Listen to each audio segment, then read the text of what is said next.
Welcome back, everyone, to our next episode of Never Build Alone. Today, we have Paul Wakeham, who is a startup founder. He's going to share with us his builder journey and a lot of storytelling. We're really excited to have you on board, Paul. I met Paul through a startup empire community, so a community of builders. And then from there, I just knew that we had to get Paul on the podcast. I couldn't be more pumped. I know we were talking before this, and Paul's got some really exciting stuff to talk to us about, and I think everyone listening and watching is going to be really stoked to learn more and possibly use some of what he's building. So can't wait to dig in. Yeah, for sure. So, Paul, if you want to introduce us, your story, your background, what motivated you to start building, we're all ears. Awesome. So yeah, I'm Paul Wakem. Right out of college, I got started building businesses. Thankfully, I guess I have only ever really held a job working for someone else for like 2 months or so since graduating college. My whole entrepreneurial career, I guess, started when my girlfriend at the time, now my wife, and I started a real estate photography business, believe it or not. And that business is still running really strong. It's based in Pittsburgh, Pennsylvania. It's doing great. It's interesting to be a service-based business or see how a service business, a B2B service business runs today in the world of technology and everything that I'm involved in now. I think it has given me some good experience to see how the service side of business works instead of just the direct-to-consumer product or technology side. But I started that business and then got the real estate investing bug and got deep into real estate investing, buying and selling houses. There's a niche inside real estate investing called wholesaling. So I got into wholesaling and then I realized I didn't want to be a wholesaler. And then I got into building technology for wholesalers. And that's really where my whole technology, where everything started with me getting interested in building technologies. In 2019, I convinced my co-founder, a guy that I knew, a good friend of mine named Mitch, to quit his full-time job and start building a technology startup for real estate investors, wholesalers.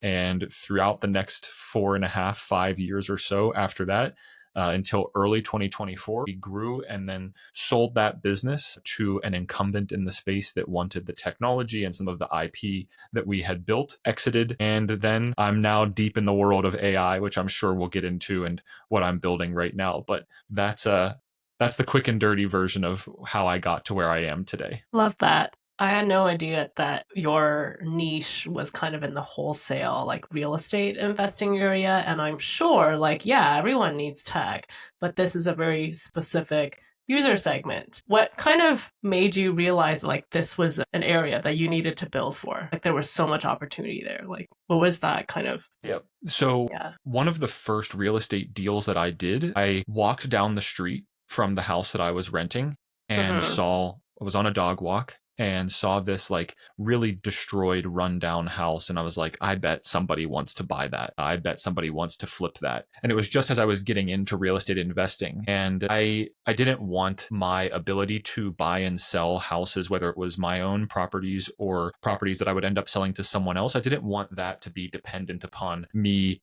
driving down the street and finding houses or me walking around and finding houses. I wanted to ideally be able to predict who was going to sell their house. So I was in a really unique situation in Pittsburgh, Pennsylvania, where I'm originally from and where we started that technology company. I was in a really unique situation because Carnegie Mellon, that's based in Pittsburgh, made a lot of publicly available data really nicely structured. So the first thing that I figured out was I could probably figure out how to make an algorithm that predicts based on all this publicly available data, like violations if you haven't cut your grass or overdue water bills. You could probably figure out how to build a very rudimentary if this then that algorithm to predict who was going to sell their house next. Long story short, I failed at doing that, but I then convinced my co founder, who was an absolutely brilliant developer, to come on that journey with me. So the first thing that we developed real estate technology wise was an algorithm, if you will, to predict who was going to sell their house next. And that turned Genius. into, yeah, selling it to wholesalers or selling the leads to wholesalers from that technology. And then that turned into a platform that we then helped them sell properties with. But it was really out of the necessity for I just didn't want to do the work. And I thought technology could do the work for me. I didn't want to walk my dogs around the entire city. I wanted to just sit on the computer and figure it out. I mean, just quickly off of that, I'm so curious. I think most non-technical founders, right, that are out there listening would probably be curious. And it sounds like this is a long-time friend of yours, but how did you go about even convincing him to join this venture of yours, right? Because even when you do have a technical friend who's, believes in what you think or might think that you have a good idea, there's a far jump between actually making the leap with you and going in on building something together. So how did you know that was the right idea? How did you convince him that was the right idea? And then curious to see what that looked like. So I think that the major factor was we were really good friends. I was supposed to be the best man in his wedding whenever COVID hit, so the wedding never happened. The trust was I mean, there. they got married, but I was not at Yeah. the wedding. So definitely, like, I was a good friend. We were good friends at the time, and also, for better or worse, the world of real estate investing has a lot of hype around it. Mhm. Like, Yeah. the biggest podcast in the real estate investing space is called Bigger Pockets, and their intro line is, I think, like, real estate investing without all the hype. So, like, Mm. there's a lot of hype in real estate investing. So if you look anything up, it's like, okay, there's so many people so excited about this. So I think that we both maybe got wrapped up in, like, there's so much money to be made. There's so many houses in Pittsburgh that, like, are sellable, are findable. All this data is accessible. So I think it may have been the ability to sell that there were low, quote unquote, low barriers to entry, and also just a great friendship. We would go rock climbing every single day at a gym in Pittsburgh, and yeah, I think it was just me hyping up the idea that convinced him that it was a good idea to quit his job. Plus, I think it was right place, right time. He also was interested in, or not interested in, what he was doing, I think, at the time, and wanted to try an entrepreneurial path. Yeah, I love that. And I think, one of the biggest, whether it's YC or one of these other, companies or accelerators will tell you as part of like the formula for success is making sure that you have that good founding team. And so,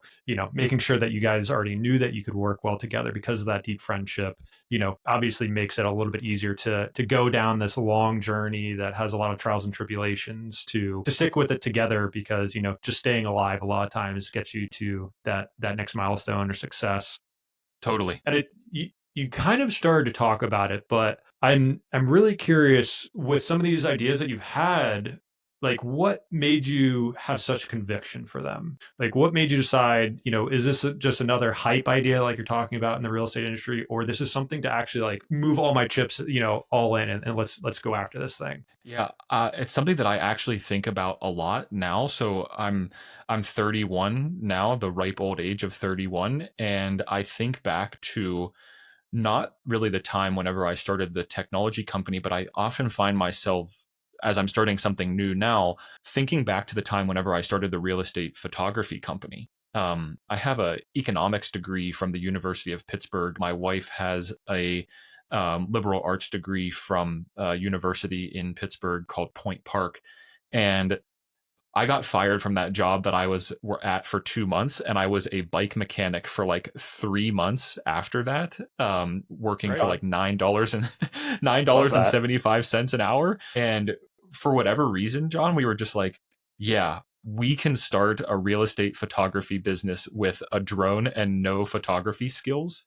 I think, if I'm totally honest, I think the thing that has given me the confidence and the conviction to be able to take these risks and start these entrepreneurial things is, like, I'm very, very, very lucky to have everything else in my life very stable. Like, I know that I have the safety net of my family to take care of me and help out if anything were to ever go wrong. And I'm very, very lucky that my parents have always told me, like, you should go try this. We got you if something goes wrong. So I think that's probably why I started the initial business. Whenever I started the technology business, I was in another very, very, very lucky position to have the success of the real estate photography business. Like, we were the hottest game in town with the real estate photography business and growing like crazy, hiring employees, hiring photographers. And I had that safety net that I created for myself. So I think it was just those layers of safety nets that have allowed me to have the conviction and the confidence to do what I am doing now and what I have done in the past. I could probably chalk it up to being like smart in some way, but it's definitely not that. It's definitely the safety net of everyone around me and all the things that I had previously accomplished. Yeah, I just have to say real quickly, it's like that is such a refreshing take, having listened to so many people talk about time and luck or, what have you, is if you were to look at the data of every successful entrepreneur, right, there's obviously some similar layer of intuition, right, that you're not always going to have all the data, but that this idea is good enough to some degree. The realness of the answer of like, they have the ability to fall back and my family is going to, what, albeit your wife or your parents or what have you, or the friends around you, like that's the one thing that I don't think enough startup founders talk about or lean in on as a superpower either. So I really appreciate you sharing that in particular. Yeah, no problem. I had no clue what I was doing. Like, I ran a landscaping business whenever I was in high school and like middle school and like was an entrepreneur when I was young. But like, whenever we started this real estate photography business, I literally drove down the street and called someone and was like, hey, can I take your photos with a drone? And she was like, yeah, sure. And like, I don't know. I don't have any like exceptional insight. It's just go out and try because I'm able to go out and try. You mentioned that this kind of layered stability in allowing you to start this tech company at the time. Was there ever a time where you did you plan out this layered stability to have like your photography business be doing super well, right? So then you didn't the cash flow wasn't a super concern for you in the beginning of launching this tech company with your friend that you went rock climbing with. You're going to be his best man and all of that. Um, what would you advise, let's say, startup founders today in terms of, because not everyone has that kind of stability in their life. They may be working a day job or they're in between jobs. And like, obviously, no one really wants to build a tech company with no cash flow in the beginning. So we're all trying to get to that first paid user ASAP. But what are your thoughts there in terms of like, is this something that you really think everyone should have planned out, like figure out your cash flow first and then so that you can take risk or go with the flow? Like, what's your thought there? I think that having your personal financial budget taken care of is a good idea, obviously. But I also think taking care of and making sure that you have structure in every other part of your life, like relationships and health, are equally as important, if not arguably more important, to being able to confidently take the plunge into building something brand new. So yeah, I would say that, but also for anybody who's like thinking about getting started in something, having the ability to focus. So I remember back whenever I was starting the real estate photography company and I was a bike mechanic and just like floundering for sure. I was floundering. I had a college degree and was like a bike mechanic. I remember like I would wake up every single morning. I read this book called The Miracle Morning, and it's a little bit cheesy, but I would wake up and follow the miracle morning every single morning. And part of it's like meditation, part of it's like journaling. And it was an immense amount of focus. Once I realized there was something that I should be doing, which was trying to grow a real estate photography business, I didn't think about anything else. Like, I was literally focused on nothing else other than my family and my friends and social life and my health. But like, there was like one single little piece of my life that was business, and that was only real estate photography. And then whenever I started the technology company and with what I'm working on now, like everything else in my life is there as a cloud. But like, if you ask me what I'm doing for business, there is just like a tiny little pinhole that I am laser focused on, and I'm not doing anything else. So I think that having everything else sorted in your life as best as you possibly can, your financial situation sorted as best as you possibly can, and then finding the thing that you want to work on and not thinking about anything else. No shiny object syndrome is the best advice that I can give off the top of my head right now. Yeah. No shiny objects. Everyone should remember. I should remember that. I should too. I'm not some like perfect person. I've pivoted multiple times in the past week. Mm-hmm. Mm-hmm. I wanted to understand, how did you get your first paying customer in any of your businesses? Did it change like your approach, like as you learned also from the different businesses? So definitely it changed. John, I'll answer your question first. It changed mainly because the business type changed. So the first business was pure service. Like I will perform this service for you and you will pay me for the minutes spent performing that service. I guess I'll give two quick examples. So for the real estate photography business, I was trying to do a digital marketing company at the time, and it wasn't working all that well. So the guy that I was working with, his wife was a real estate agent. And I said, hey, I have this drone. I'll go take photos of your wife's listing if you don't mind. I'll just see how this goes. She did not pay me. I drove down the street, and the way that I got my first paying customer for the real estate photography business was I just called someone off of a sign and said, hey, can I take your photos for you? Do you want aerial photos? And she was like, what are aerial photos? Are you going to fly a helicopter? But then that turned into the first client for the real estate photography business. The first client for the technology company, the real estate investing technology company, we actually got because we had partnered with an affiliate. Totally different type of business. We went to one of the biggest influencers in the space and said, hey, we will pay you an affiliate commission. And I forget exactly what the deal was, but pay you an affiliate commission if you promote our product to your 400,000 to 500,000 followers at the time that are all interested in real estate investing. And then he sent out an email the morning of our launch to 46,000 people. And that helped us get our first paying customers into the business. So super grateful for that. But it was totally different. Like calling someone on the phone and being like, can I do this service for you is totally different than, hey, I will pay you to promote my name. Yeah. Yeah. I feel like the underlying theme there that I think anyone who's launching their first product or finding that first customer, maybe you agree or disagree with this, Paul, is like you kind of have to reverse engineer or hack together your first paying client. And sometimes you have this strong conviction that this is the path that we're going to go down, but we have to figure out like this whole notion of fail fast or velocity is the key killer, right? Like launch fast, figure out whether it hits the mark or doesn't, and then move on to that next high conviction. That first client that I called for the real estate photography business, she ended up being the largest real estate agent in Pennsylvania that year, like the most transactions. And it was a pure fluke that I had the ability to call her off of the sign. She said, whenever I called her, I don't know what real estate aerial photos are, but can you take regular photos with a professional camera? And I was like, yeah, I can definitely do that. So I hung up the phone and called a friend of mine who had a wide angle lens and a tripod. And then I called all of my friends that had nice-ish, decent houses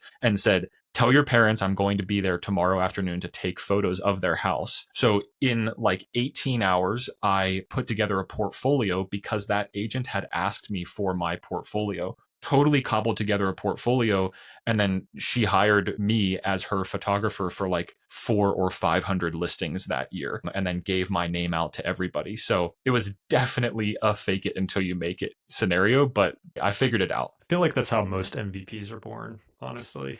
Yeah. Or at least everyone that I've ever been a part of. So Yep.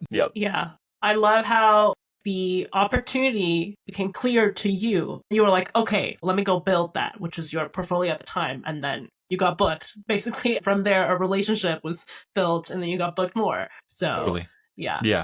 Yeah, and then for the technology company, we had a sales guy, one of my great friends who we hired as a salesperson, and he was trying to get in touch with that influencer, but he couldn't figure out how to get in touch with somebody with 400,000 or 500,000 subscribers or followers on Instagram. So he saw someone in the back of multiple of his pictures and figured out who that person was, and then sent that person, who was his right-hand man, executive assistant, producer, sent that guy a DM. And then that's how we got in with the big influencer. I flew out to his house and did a podcast and all of that. But yeah, it's definitely scrappy. There's no question about it. Yeah.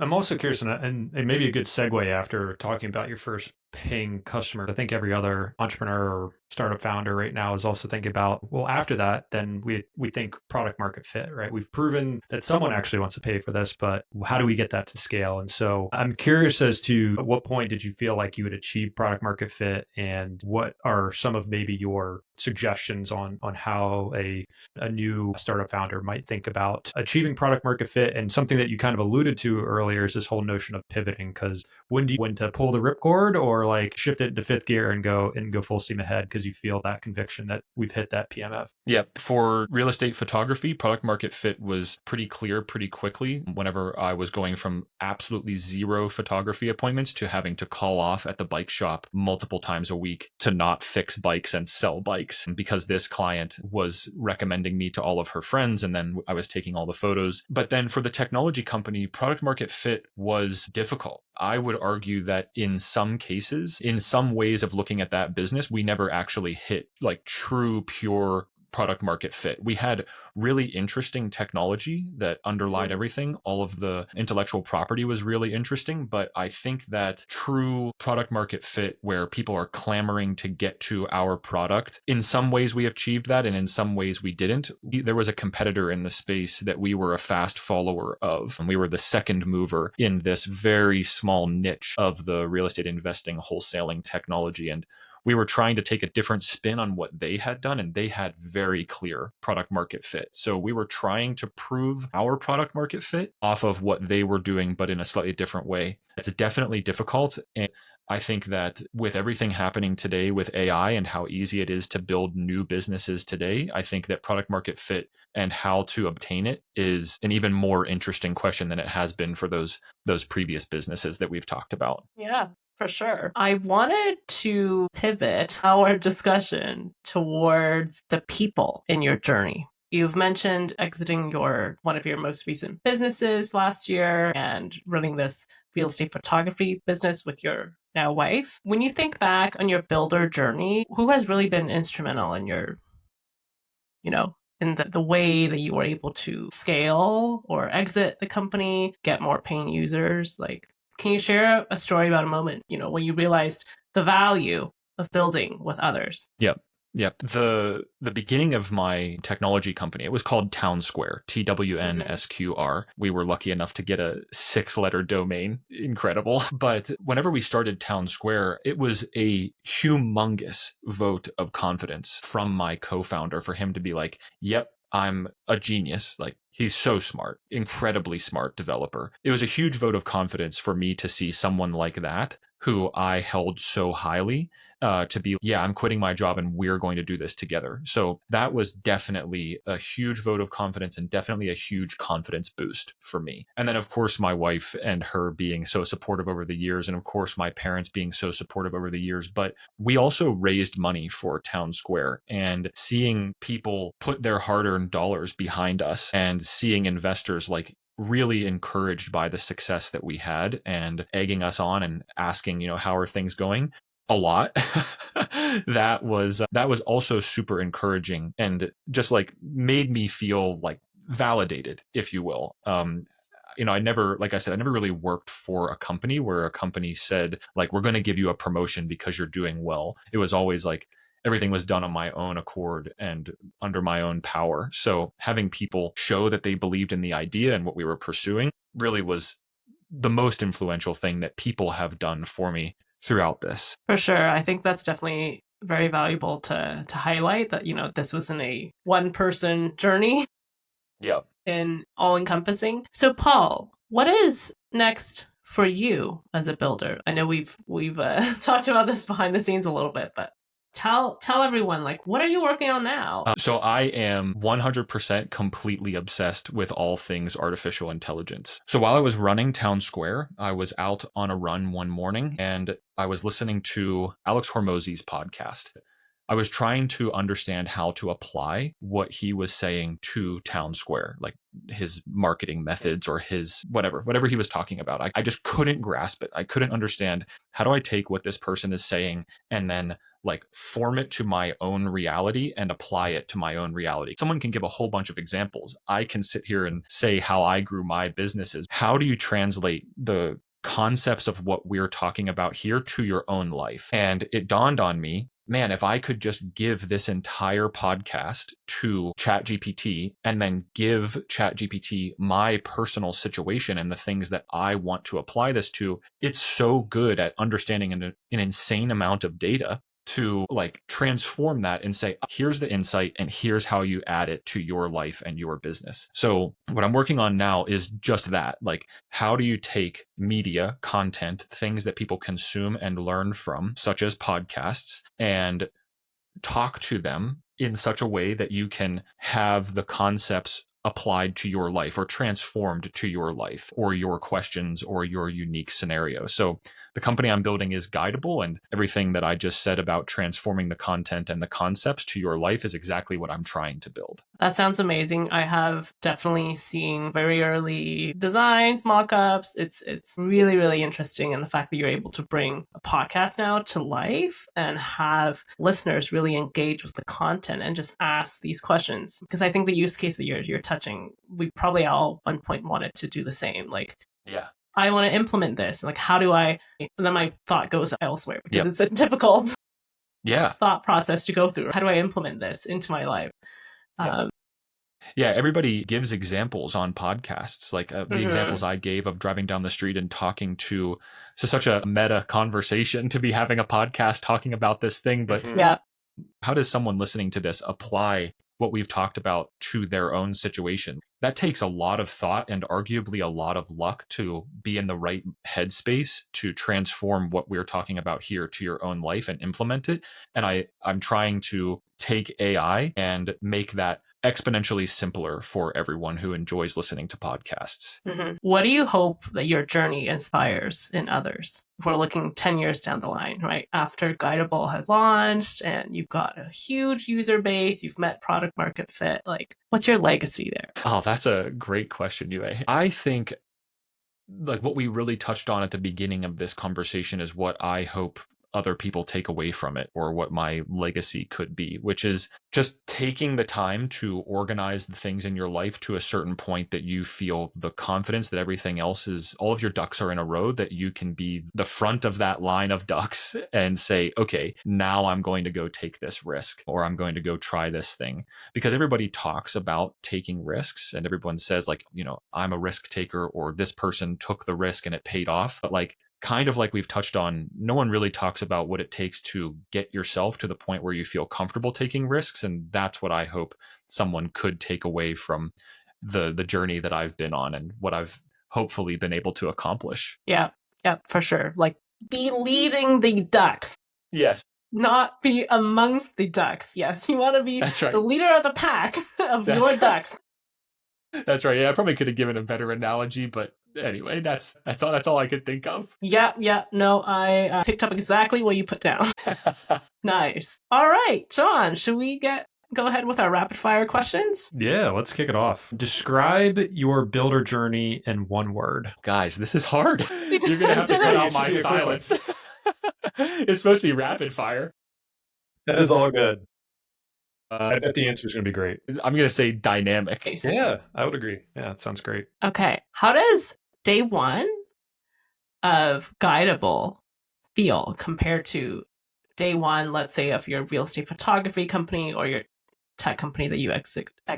It feels very similar to day one of the real estate photography company. And I think that it's because everything is happening under I am doing everything. I am writing the code. I am making the product. Everything is, I'm responsible for everything, which is exactly how it was whenever I started the real estate photography business. So I'd say it feels identical to that for that reason, even though it's like hard tech. Right.